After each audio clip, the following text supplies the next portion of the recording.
Guys, okay, welcome back to my channel. How are you today? I hope you are doing great. So today we are going to look into subtopic 14.2 musculoskeletal system of humans.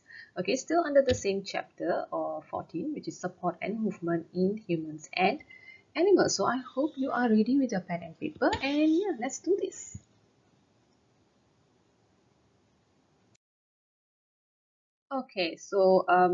Let's look at the learning standard first. Yeah, it's a lot, but don't be worried about it. Okay, we are going to cover it all in this lesson. Okay, so the first one, you should be able to identify the bones that form the human skeletal system. So we have two types, which is the axial skeleton. So what is in the axial skeleton, and the other appendicular skeleton. What is in the appendicular skeleton? You're going to look through that. Okay, and then to characterize the types of vertebrae in the backbone. So we have all this vertebrae, okay, in the backbone. Okay, it's quite long bone. All right, so we have cervical vertebrae, thoracic vertebrae, lumbar, sacral, and also caudal vertebrae that we are going to see. These are all comprises of in the backbone. Okay, and then we are going to compare and contrast the types of vertebrae. All right, and then we are also going to be able to state the types of joints. Okay, so we have immovable joints, slightly movable joints, and also freely movable joints. Okay, and lastly, to be able to draw, label, and explain the human forearm hinge joint structure. Okay, so it's for the muscles. Alright, so we are going to draw and label the bones, the cartilage, the skeletal muscle, tendon, ligaments, synovial membranes, synovial fluid. What is all these? Yeah. Okay, we are going to look into that in this subtopic. Alright, don't be worried, take notes. Okay, so the human skeletal system is divided into two main parts, okay, which is the axial skeleton and the appendicular skeleton. Okay, so you can refer to your textbook, page 267. Now, the axial skeleton comprises of skeletal components that are positioned in the main body axis, namely the skull and also the vertebral column. Okay, and also the rib cage actually. Yeah? So the skull, the vertebral column, which is your backbone, okay, and the rib cage. Now the appendicular skeleton, on the other hand, it comprises of the pectoral griddle. Okay, there are two of them. Okay, we have here the scapula, okay, and also the clavicle, and then the pelvic griddle here, okay, which are the hips, and then the two sets of upper limb. Okay, we have the arm bones. Okay, the arm bones, we have the arm, which is the humerus, and then the forearm we have the radius, ulna, carpal, metacarpal, your hands and your fingers, all the bones there.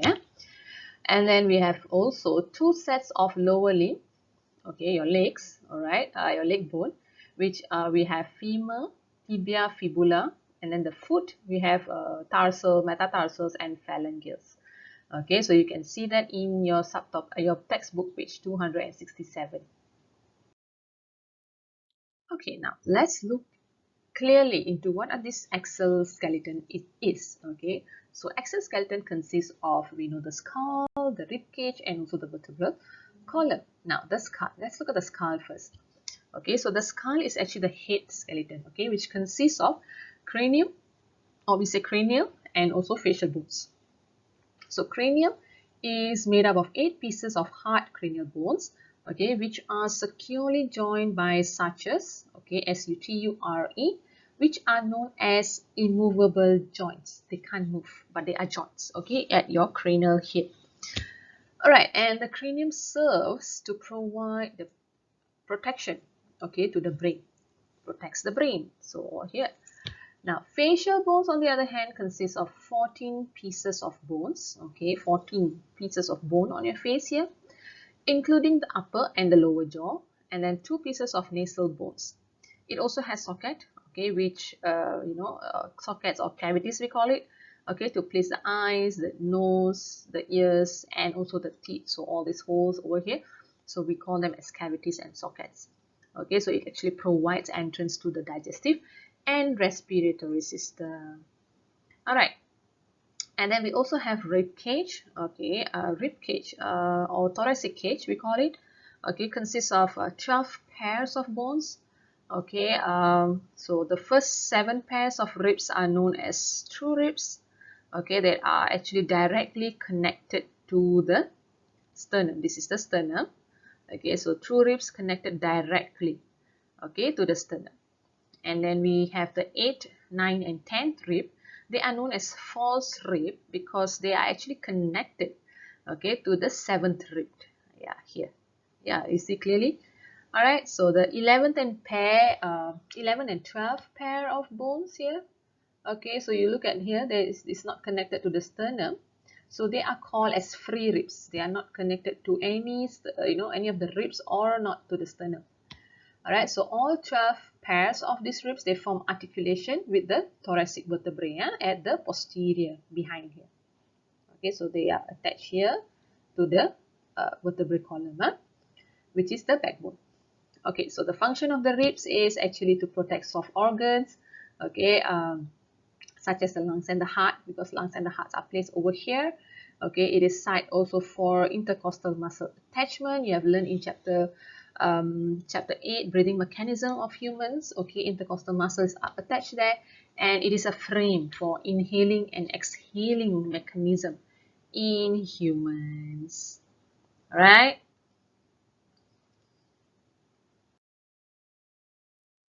Okay, now the vertebral column, still part of the axial system. Okay, the vertebral column is also known as the backbone.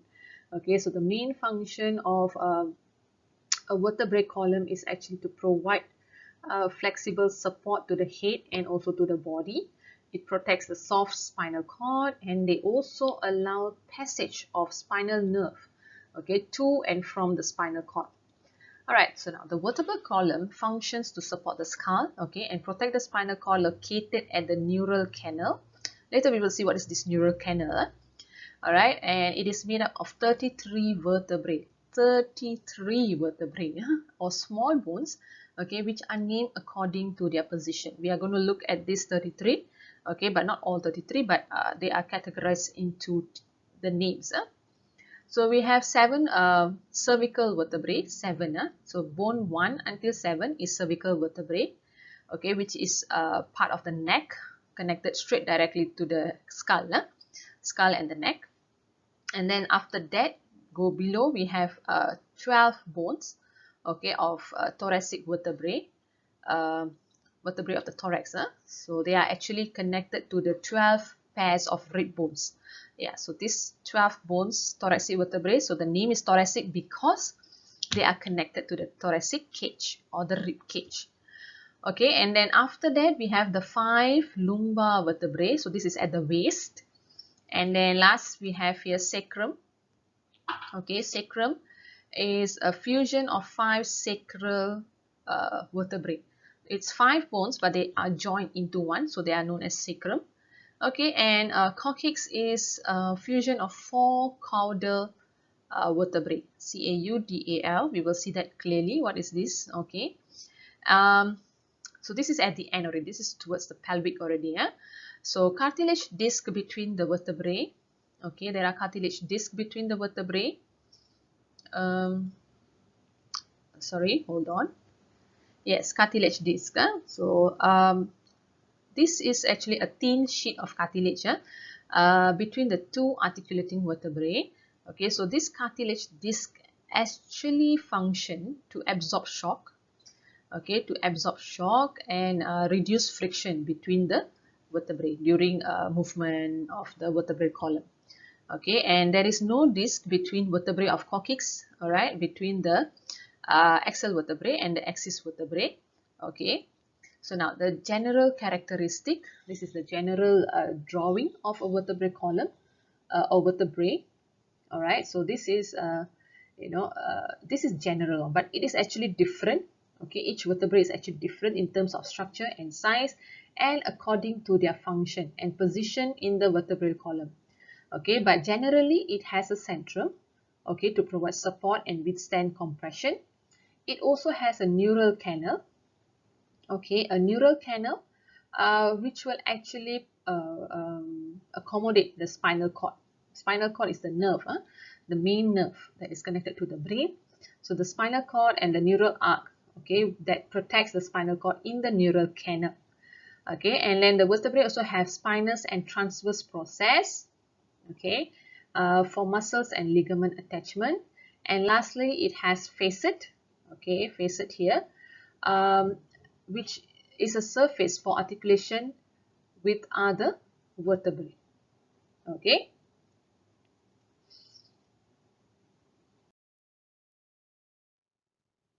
Okay, now let's look at the cervical vertebrae, which are the first 7 vertebrae of the spinal cord.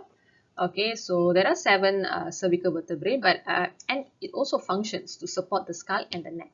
Now, the general characteristics of cervical vertebrae is here, but before that, even though they are known as cervical vertebrae, but the first bone of the spinal cord is known as atlas. Okay, atlas is the first vertebrae. The second vertebrae is known as axis. So the first one is atlas, axis, and then it is the rest. The third to the sixth is the cervical vertebrae with bifid spinous process. That means they have Y shape or they are branched. Okay, the first 2 they are not branched. You can look at the picture itself. But the third until the 6th they are branched here. The 7th cervical vertebrae, they possess a long tapered unbranched spinal cord. Okay, spinal process. All right, and the 3rd to the 7th vertebrae, number 1 and 2 is different. Number 1 and 2 is atlas and also axis or axial vertebrae. The 3rd to the 7th cervical vertebrae, they have flat centrum. If you look at the centrum, always look at the centrum. The centrum is the one that will differentiate. The centrum and the spinous process is the one that's going to differentiate between vertebrae. Okay, so this flat one, if you see it, it's flat like this. This is cervical. Okay, they have flat centrum. They have small transverse process. All right, small transverse process here to accommodate the blood vessels. Okay, blood vessel is like a socket. Okay, where you know, if you talk about electricity, you know, there is a place to hold these wires. Yeah, so that's what the transverse process does. Okay, so it accommodates the blood vessels to the brain. Okay, the canal is not found on other vertebrae. Okay, so the atlas vertebrae here, the first one, the first bone here. Okay, it is a ring shape without a centrum. There is no centrum here. All right, the spinous process is a tubercle. All right, that is actually a small round projection that serves as a site for muscle attachment. Okay, and the atlas vertebrae is actually, they has a very wide, okay, and flat transverse process. Okay, and that is actually for muscles and ligament attachment. All right, and it possesses the largest neural canal in the vertebrae column. All right, now the axial vertebrae, they possesses a large neural canal. Okay, 2 small transverse process, and the vertebral artery canal on each transverse process. Okay, so it attached the arteries there, and they have a very long and rigid shape spinous process for muscles and ligament attachment. So all this you can actually go through in your textbook.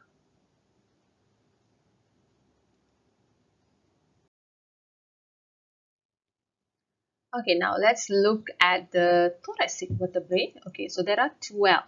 Okay, there are 12 thoracic vertebrae here. The thoracic vertebrae actually function to support the rib cage. Okay, so you know that the thoracic vertebrae, they are all attached to the ribs. Okay, I know the ribs are attached to the thoracic vertebrae. All right, now the general characteristic is that it is definitely larger, okay, than the cervical vertebrae. Okay, the size increases from the first thoracic vertebrae, okay, until the 12th one. Okay, so the size increases. The centrum, if you look at the centrum, it has a heart-shaped centrum. Okay, the neural canal is round here. Okay, neural canal, and then it has a very long and spinous process, a very long thin spinous process. Okay, that points downwards. Yeah, this is the points downwards here. All right, so if you look at inferior, the a different angle. So you can see spinous process, they are point downwards. They also have a very long transverse process. Okay, transverse process. Where is the transverse process? Here. Oops. All right. So transverse process very long also. Okay. They also have facet. Okay. Superior facet for articulation with the inferior facet of the thoracic vertebrae above it. Okay. So they have all this. So if you look at a heart-shaped centrum, okay, if they give you this picture and ask you to identify what vertebrae is this, just look at the centrum. Love shape. Okay, love shape means thoracic. All right. And then after thoracic, we have the lumbar vertebrae. Okay, there are five lumbar. Okay, five lumbar vertebrae that are found in the waist. Okay, the lumbar vertebrae, they function to bear the weight of the abdomen, okay, of the upper body. So the general structure of the lumbar vertebrae, they are the largest vertebrae actually. Okay, the largest vertebrae. So the centrum is quite large. Okay, it's kidney shaped, thick, strong. Okay, and then the neural canal is a little triangular, and then it has a wide, thick, and short transverse process. Okay, little bit shorter than the thoracic just now. All right, so you look at this, shorter, and it points backwards. All right, it points backwards. Yeah, so it has a very short, broad neural spine. So this is the lumbar. So if you just look at the centrum, you can identify that this is lumbar, which differentiate from thoracic vertebrae and also cervical vertebrae.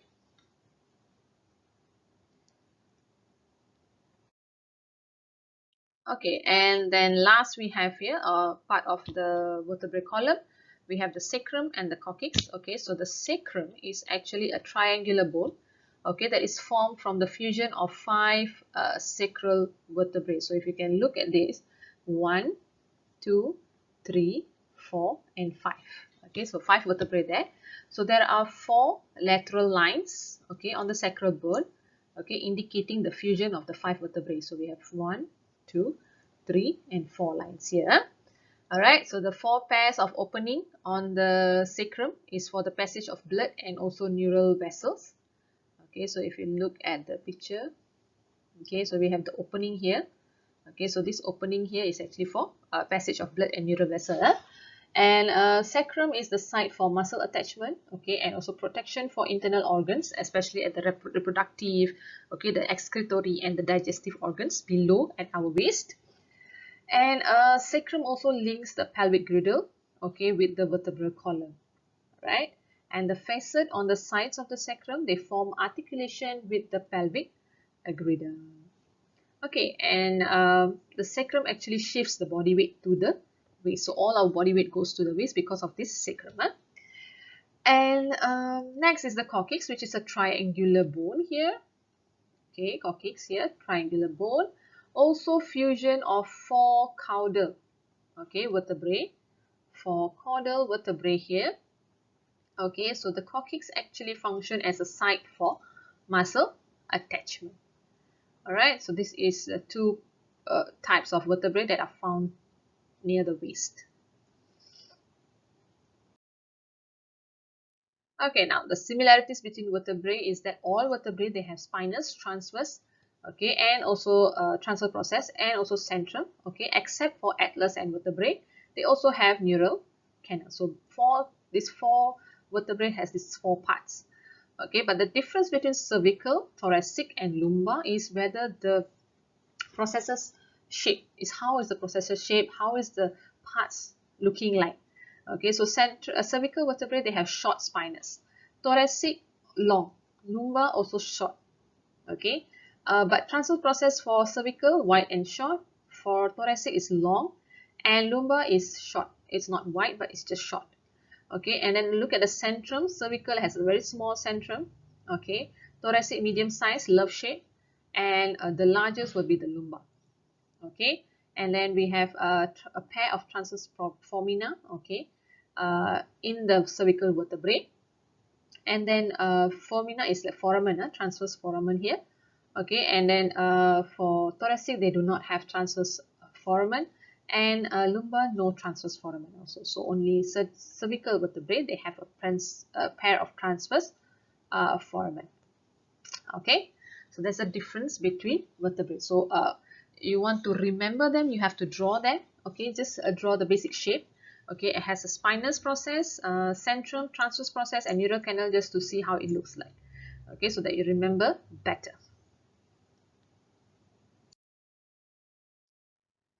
Now going into the appendicular skeleton, okay, which includes the pectoral griddle, forelimbs, okay, and then the hind limbs, the pelvic griddle. Okay, so these are all the part of appendicular skeleton. Now the pectoral griddle, okay, comprises of clavicle and also scapula. So if you look at this, okay, clavicle, and this is the scapula at the back here. All right, so this is at your shoulder. All right, so clavicle is more like a rod-like bone. Okay, a bit curved. It articulates with the sternum at one end, and then it articulates with scapula at the other end. Okay, so the clavicle actually function as a site of muscle attachment. Okay, and it aids the shifting force from arm to the body. Scapula, on the other hand, is a flat and triangle bone located below the shoulder at the dorsal part of the body. Okay, it has a spine, okay, at the posterior surface, and it articulates with the humerus at the glenoid socket. Okay, so it forms a ball and socket joint, which we will see further in this subtopic. Okay, it also has facet, okay, or we call it acromion, okay, at the end of the spine of a scapula that articulates the clavicle. Alright, so that is the pectoral griddle over here.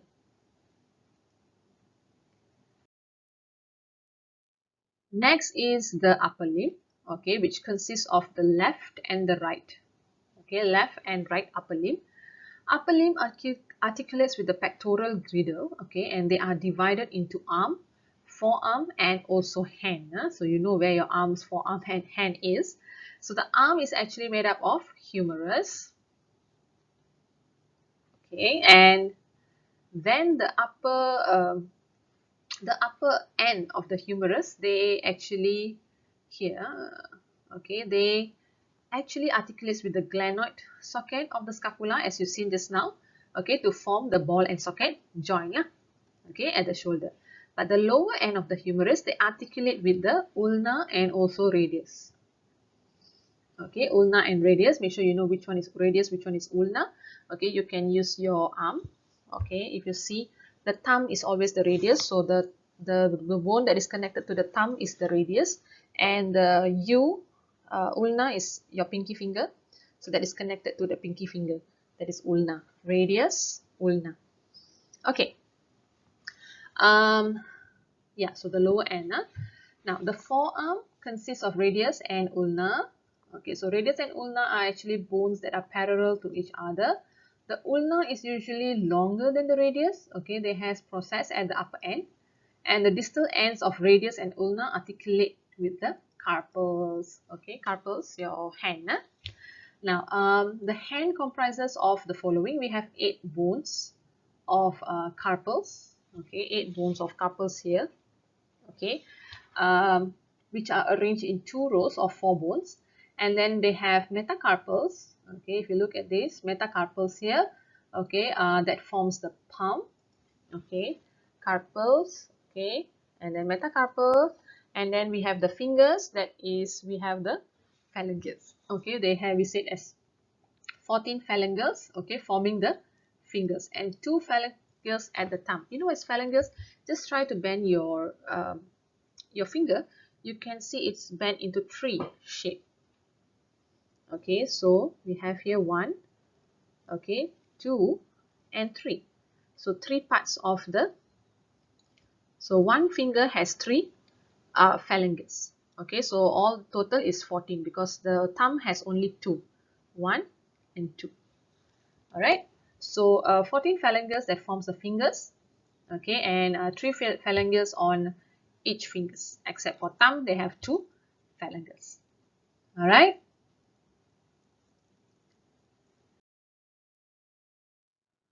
Okay, next is a pelvic griddle. Okay, the pelvic griddle is formed by 2 hip bones that are joined. 2 hip bones that are joined. That are joined where? They are joined at the pubic symphysis cartilage. This is the pubic symphysis cartilage here. Okay, so these 2 hip bones are joined here. Okay, and the pelvic griddle, they supports the body upper part and distribute the body weight to the legs. All right, and each hip bones are made up of ilium, pubis, and also ischium. Okay, sorry about the pronunciation. Okay, ilium, pubis, and ischium.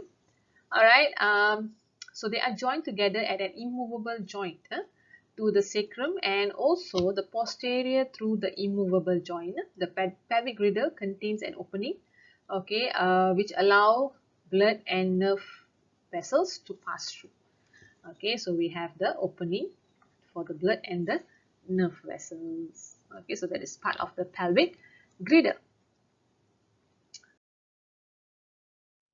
And next we have the lower limb. Okay, we have reached the lower limb. Okay, there is a pair of lower limb in human which consists of the femur, tibia, fibula, and the foot bone. Okay, so like arm, we have humerus, radius, and ulna. So for the feet, we have tibia, fibula, and femur. Now, femur is the longest and strongest bone, okay, in the human skeletal system. Okay, tibia has a large size, okay, compared to fibula, and it functions to support the body weight. Okay, so we have the tibia, which is connected to the, you look at your toe, that is the tibia and fibula here. Now, the lower end of tibia, okay, articulates with the fibula and the talus or the tarsal bone of the ankle. Now, the bones of each leg, we have 7 tarsal, okay, including talus, okay, that articulates with the tibia and fibula, and also the heel bone. And then we also have 5 metatarsals. 5 metatarsals means the sole of your feet, and 14 phalanges. Phalanges same as the hand fingers just now. We have 14 phalanges on our fingers, and we have 14 phalanges on our toe. Okay, toe bones. Only 2 phalanges on the toe, but the rest of the toe fingers, they have the 3 phalanges. Okay, done. So now we will go into joints. Okay, so joints are a meeting point, okay, between 2 or more bones. And joints are classified into 3 types according to the types of movement. So we have immovable joint, okay, slightly movable joint, and also freely movable joint. Okay, so not all joints are movable. So immovable joint means they have no movement. Okay, for example, we have the sutures between the craniums. Okay, if you look at this is the sutures here. Okay, between the cranium of the skull. And then we have also slightly movable joints. Okay, examples are joint between the vertebrae and also the pubic symphysis joint. Okay, the joints that is between the adjacent centra of the vertebral column. And lastly, we have the freely movable joints. Okay, for example, we have joints at the hip and the knee. So the hinge joint, okay, the hinge joint, the joints at the knee, we call it as hinge joint, H-I-N-G-E. Wait, let me just write it for you. Okay, this is the hinge joint, okay, at the knee, which the movement is usually in one plane. For example, at the elbow also, okay, elbow, knee, your finger joint, okay, so it's one way. It doesn't go 360 degrees. It goes about 180 degrees only. And then we also have the ball and socket, okay, ball and socket joint, okay, ball and socket joint, which is found at the shoulder and also the pelvic joints movement in all planes. Now let's look at the joints carefully. So the type of joints we are going to look into the freely movable joint. Okay, the immovable and slightly movable, you have seen that, so there's not much to see, but these joints are freely movable joint. So the movement is either in one plane or all planes. That is very important here that you're going to see. So we have example is hinge joint, okay, which are found in elbow, knee and finger joints, which is about 180 rotation. Then we also have the ball and the socket joint, which is found as shoulder and pelvic joint, which have 360 degree of rotation. Okay, now so this is the hinge joint. So if you look at this, so it only allow movements in one plane, and the ball and socket joint, okay, it allows movements in all planes. So it is actually they compare it to the ball and socket, so that's why. Okay, so if you move your shoulder, your shoulder can go 360 degrees.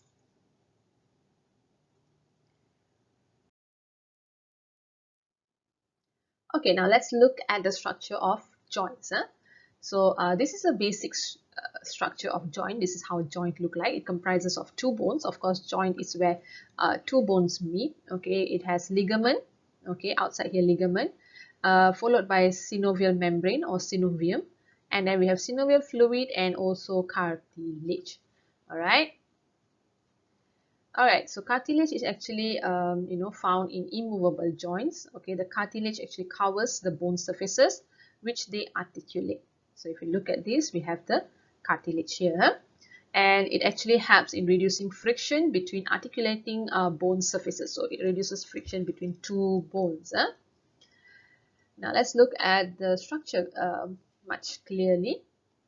Okay, so we can see here we have the capsule, which is the fibrous tissue that encloses and protects the joint, and then inside the capsule we have a synovial membrane.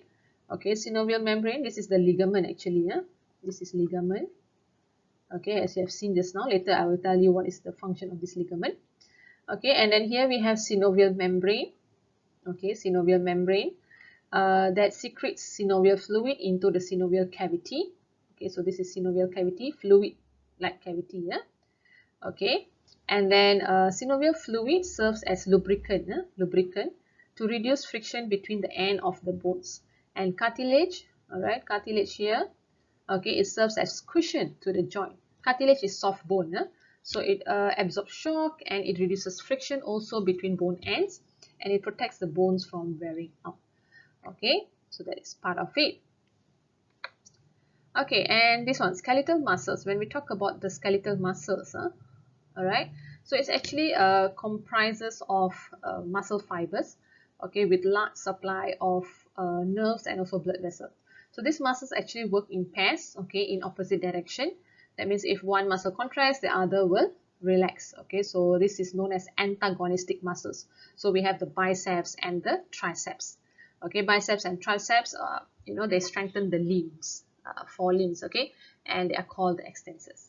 Okay, for example, if we have tricep, okay, the muscle bends, okay, the muscle will bend the limbs when it contracts. Okay, when the tricep contracts, the arm will bend. Okay, and then we also have tendon, okay, in this arm here. Okay, tendon, they connect the bone and the muscles. Bone and muscle connect with the tendon. Okay, it's actually a strong fibers. It is not elastic. It cannot be stretched, but it is flexible.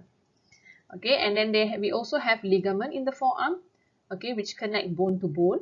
Bones are held together at the joints by ligament, okay, which consists of strong, elastic, and tough connective tissue bundles. So this is more flexible compared to the tendon. Okay, and the ligament actually provides support and strengthens the joints and allow bones to be bent at the joints. Okay, for example, we have biceps. All right. Okay, now let's look at it clearly.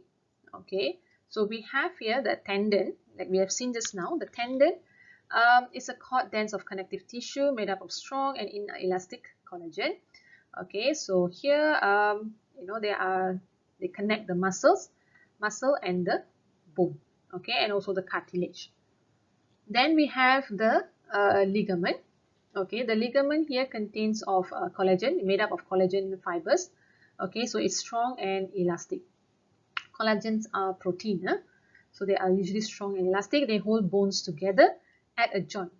Okay, so they hold sorry, They hold the bones together. So these are ligaments. So it helps the bones from being dislocated. Okay. So the similarities between tendons and ligaments, okay, the difference is that the similarities is that both connect two types of tissue together and they are made of collagen tissue. Okay, but tendons, it connects muscle to bone, ligaments bone to bone. There is no elastic. Tendons are not elastic and ligaments are elastic.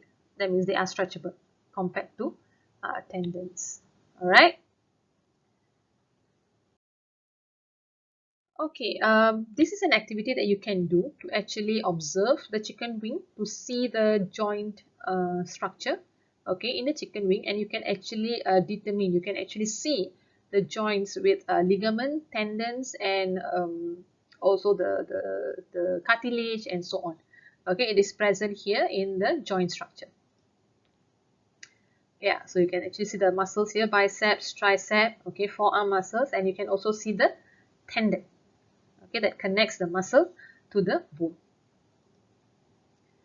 All right, so this is the chicken wing that you can see. All right, so this is the humerus muscles. Okay, and then they have the ligament over here, then the tendon, okay, radius, and also ulna, similar to the human arm.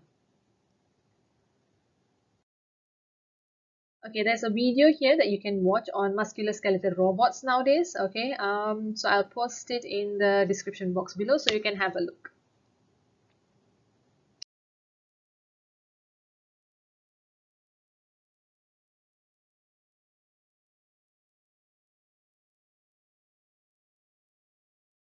Done. So we are done with formative the subtopic 14.2. So you can do formative practice 14.2. Get it done first, and then you can check your answers in the description box below. So here you have learned on the types of skeletal, okay, joints. You have also seen joints. You have also seen the movement of the arm muscles, and yeah. So that's all for today.